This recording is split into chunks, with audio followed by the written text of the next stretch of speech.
Daughter of the Blood by Anne Bishop. Prologue. I am Tirsa the Weaver, Tirsa the Liar, Tirsa the Fool.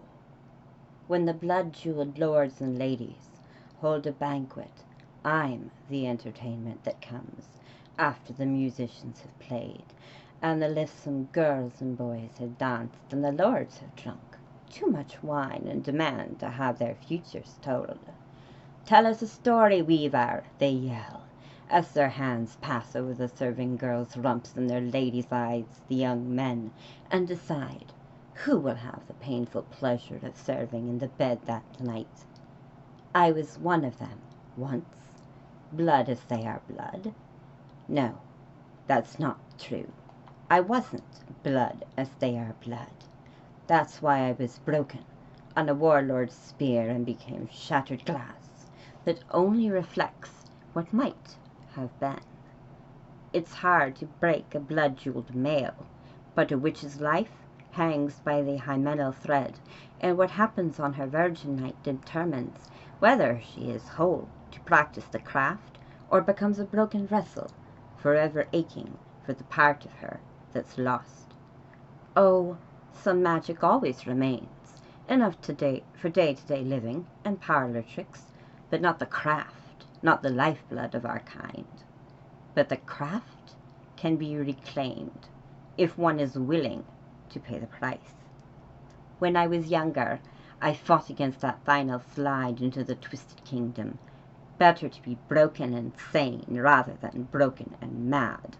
Better to see the world and know a tree for a tree, a flower for a flower, rather than to look through the gauze at grey and ghostly shapes and see clearly only the shards of oneself.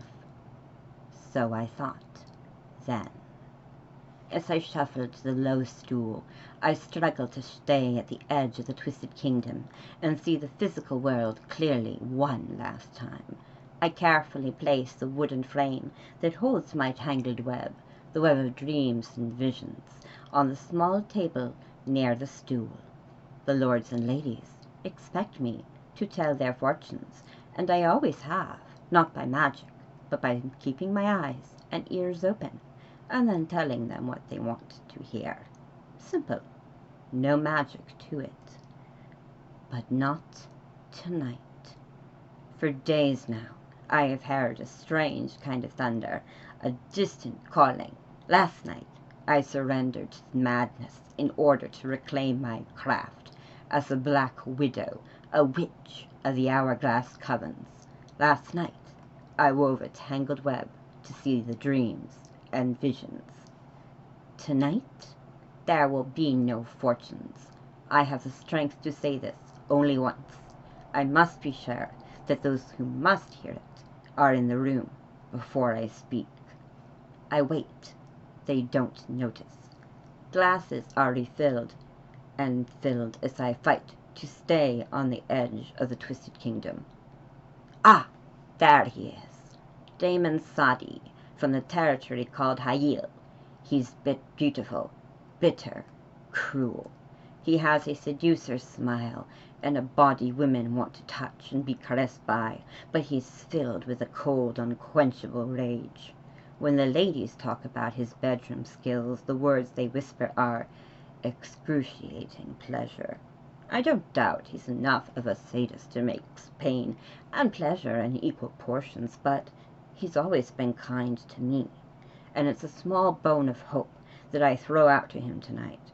Still, it's more than anyone else has given him. The lords and ladies grew restless. I usually don't take this long to begin my pronouncements. Agitation and annoyance build, but I wait. After tonight, it will make no difference. There's a one in the opposite corner of the room, Lucivaria Zelana, the Aryan half-breed from the territory called Escavi. 𝘭𝘪 has no love for Escavi, nor Escavi for 𝘭𝘪, but Damon and Lucivar are drawn to one another without understanding why. So wound into each other's lives they cannot separate. Uneasy friends, they have fought legendary battles, have destroyed so many courts the blood are afraid to have them together for any length of time.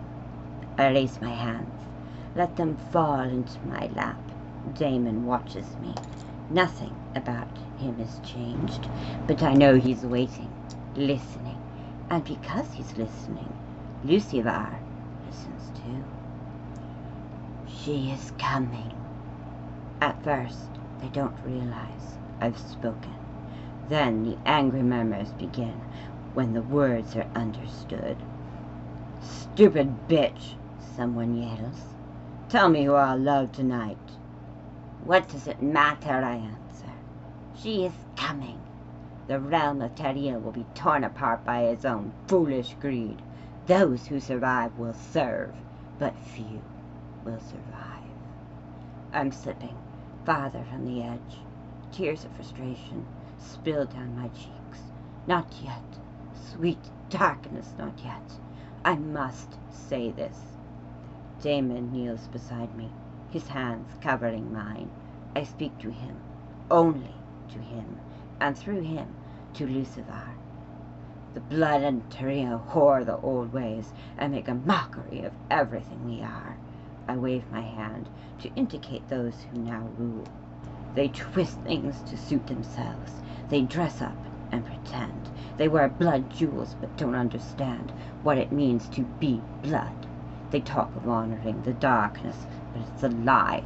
They honor nothing but their own ambitions. The blood were created to be the caretakers of the realms. That's why we were given our power. That's why we come from, yet are apart from the people in every territory. The perversion of what we are cannot go on. The day is coming when the debt will be called in, and the blood will have to answer for what they've become. They're the blood who ruled 𝘭𝘨, Damon says sadly. Who is left to call in this debt? Bastard slaves like me? I'm slipping fast. My nails dig into his hands, drawing blood, but he doesn't pull away. I lower my voice. He strains to hear me. The darkness has had a prince for a long, long time. Now the queen is coming. It may take decades, even centuries, but she is coming. I point with my chin at the lords and ladies sitting at the tables.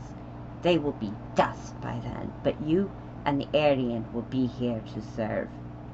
The frustration fills his golden eyes. What queen? Who is coming?